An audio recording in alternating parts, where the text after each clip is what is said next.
El Señor esté con ustedes. Lectura del Santo Evangelio según San Marcos.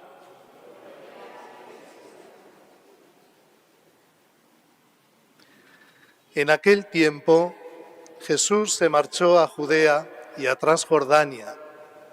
Otra vez se le fue reuniendo gente por el camino y según costumbre les enseñaba. Se acercaron unos fariseos y le preguntaron para ponerlo a prueba: ¿le es lícito a un hombre divorciarse de su mujer? Él les replicó: ¿qué os ha mandado Moisés? Contestaron: Moisés permitió divorciarse dándole a la mujer un acta de repudio. Jesús les dijo: por la terquedad de ustedes, dejó escrito Moisés este precepto. Al principio de la creación Dios los creó hombre y mujer. Por eso abandonará el hombre a su padre y a su madre. Se unirá a su mujer y serán los dos una sola carne. De modo que ya no son dos, sino una sola carne. Lo que Dios ha unido, que no lo separe el hombre. En casa los discípulos volvieron a preguntarle sobre lo mismo. Él les dijo: si uno se divorcia de su mujer y se casa con otra, comete adulterio contra la primera. Y si ella se divorcia de su esposo y se casa con otro, comete adulterio. Palabra del Señor. Pueden tomar asiento.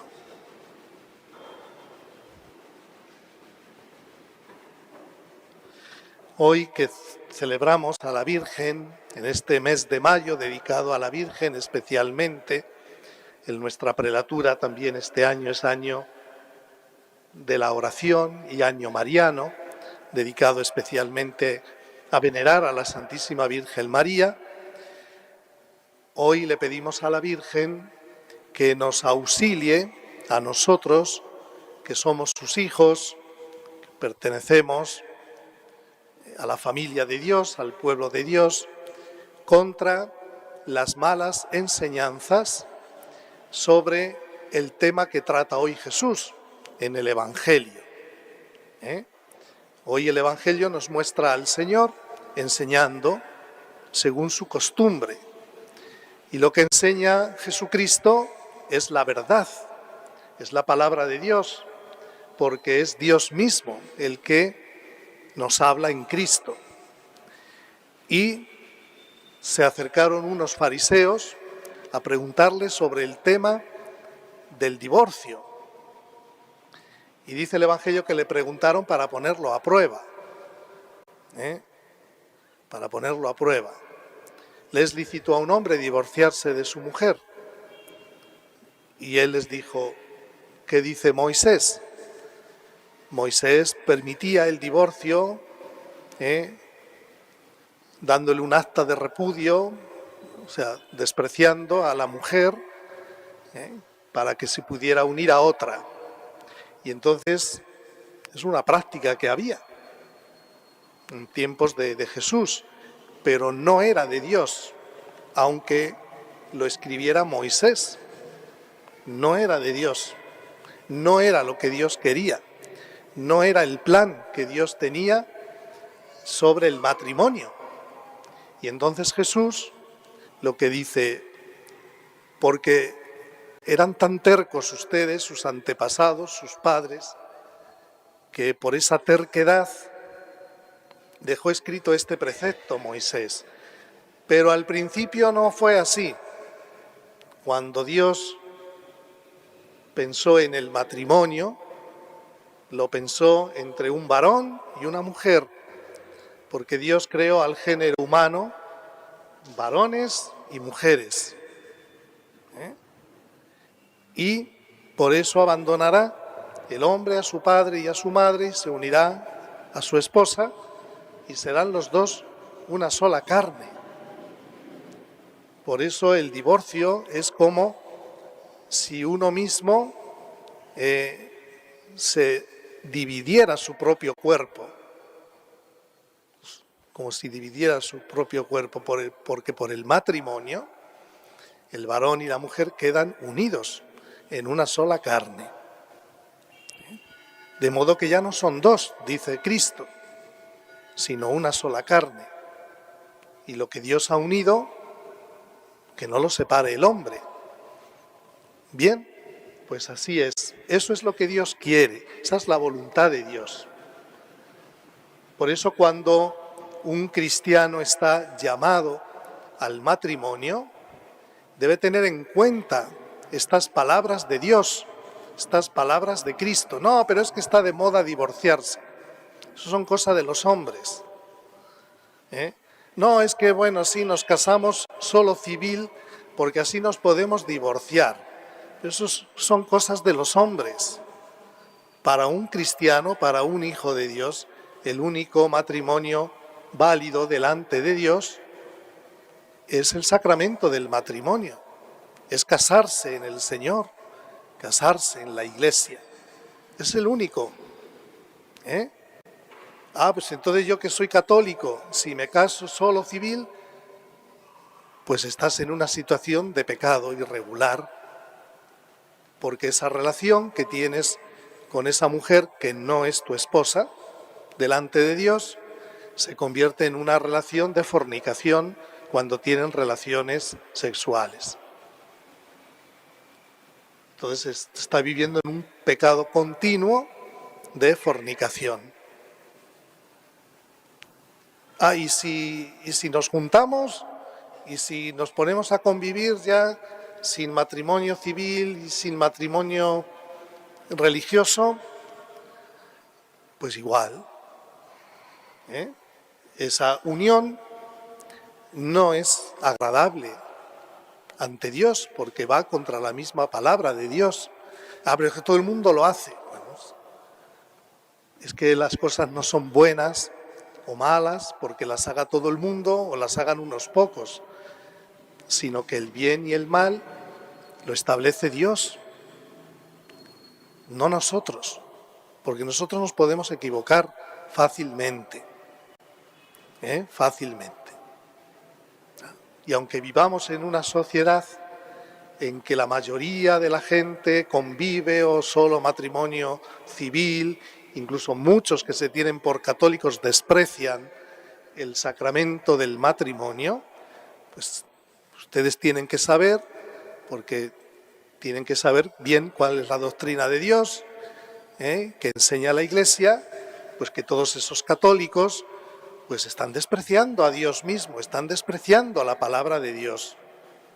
Porque si el Señor les llama al matrimonio y ellos dicen no,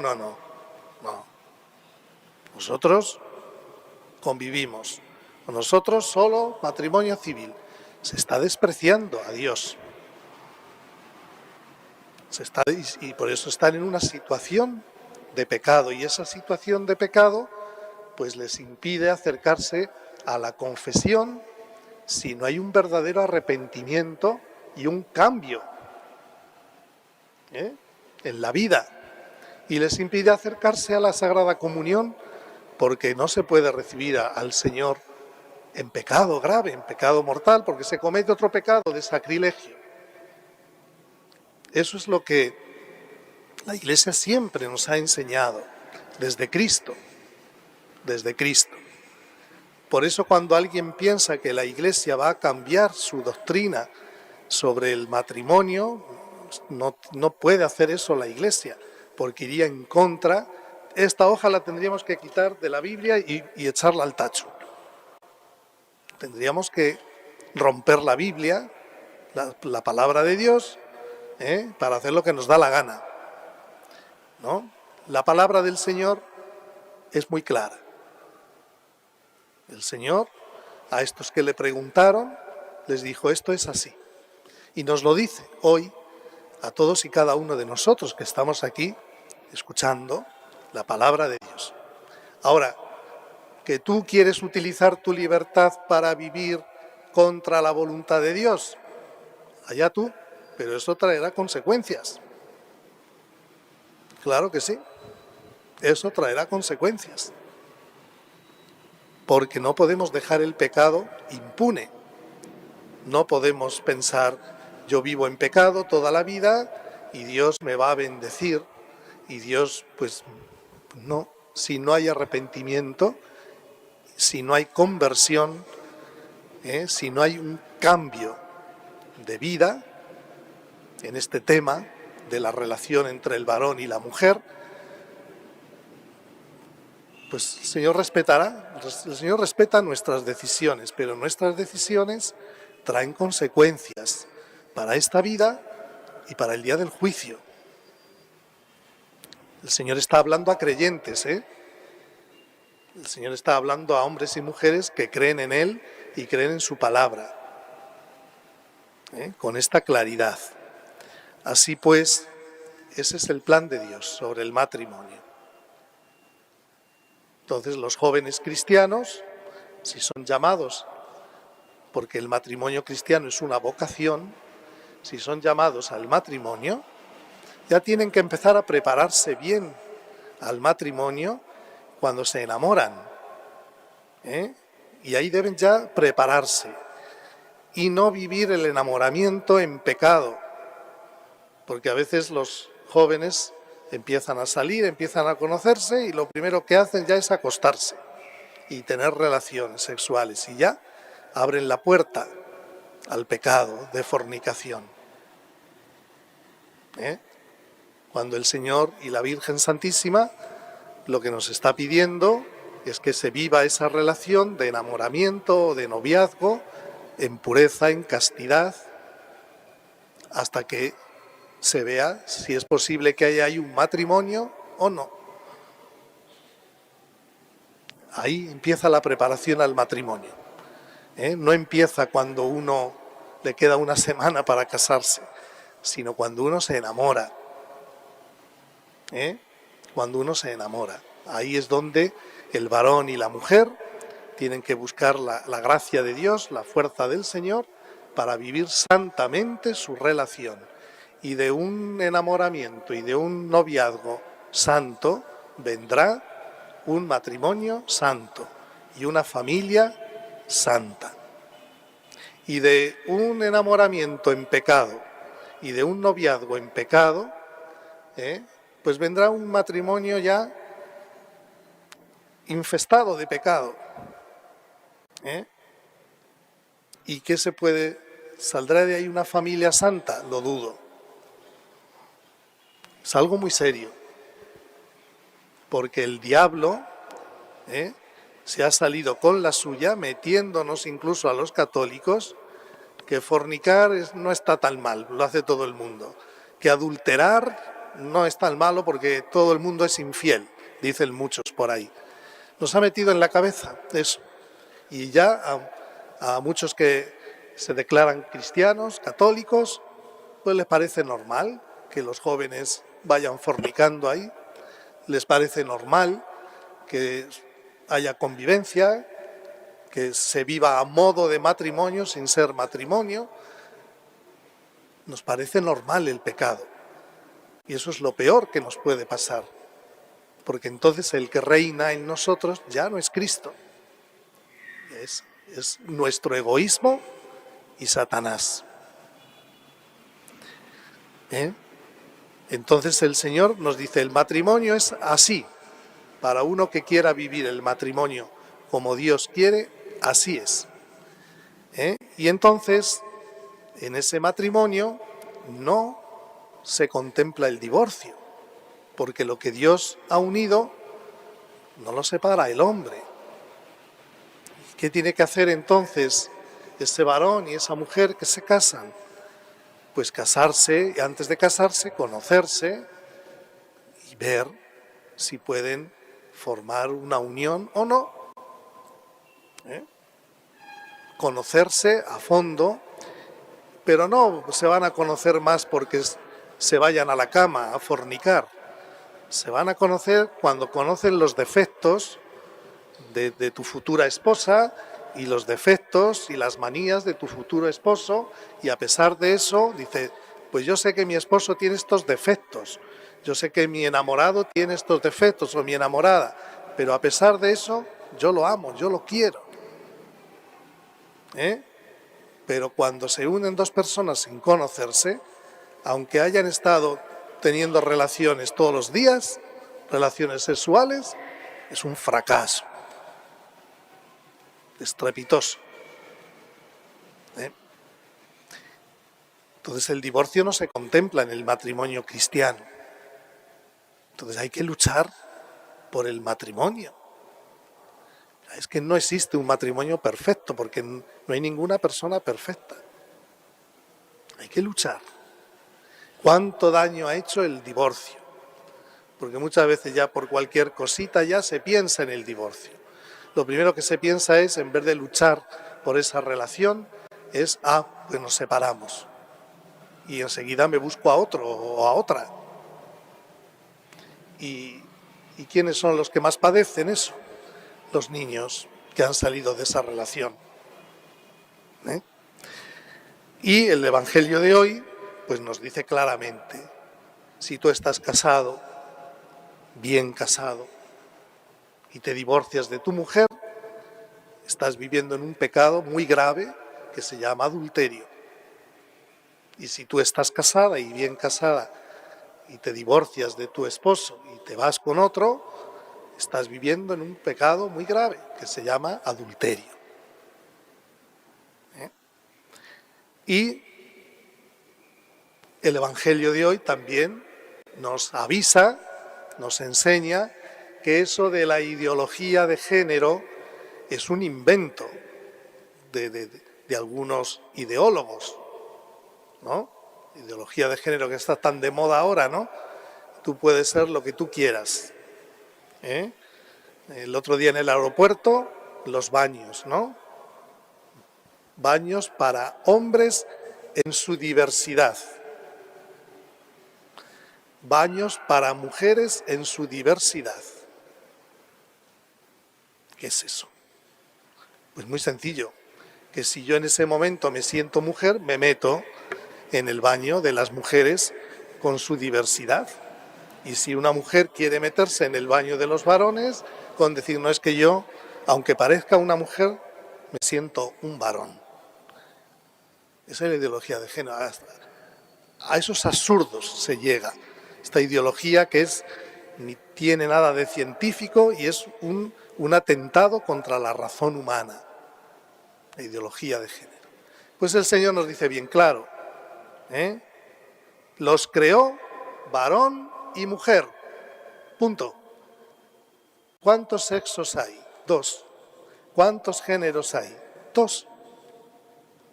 Se acabó.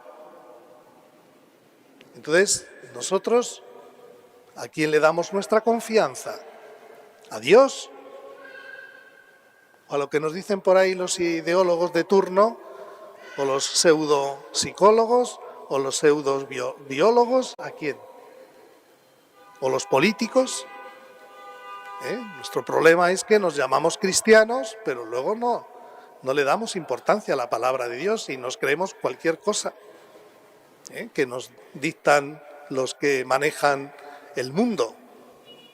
Entonces, el cristiano se rige por la palabra de Dios y esa palabra de Dios le va a dar firmeza y libertad y no depende de las ideologías que van y vienen, de las modas del momento, en el pensamiento, en los sistemas políticos, etc. Entonces el Evangelio de hoy nos afirma en el género humano tiene 2 modos de ser, varón y mujer.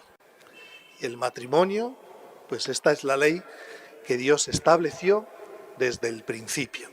Y lo que Dios establece para nosotros siempre es lo mejor, porque Dios no nos enseña para fastidiarnos, sino para que nuestra vida vaya por sus caminos y nos vaya bien. Pues le pedimos a la Virgen Santísima que nos auxilie contra todas estas ideologías que nos toca vivir ahora en este siglo XXI, ¿no? Que van contra la misma naturaleza humana, que van contra el matrimonio, que nos auxilie ante las modas de despreciar el matrimonio cristiano, que nos auxilie de vivir en pecado, que nos auxilie la Santísima Virgen María. Que así sea.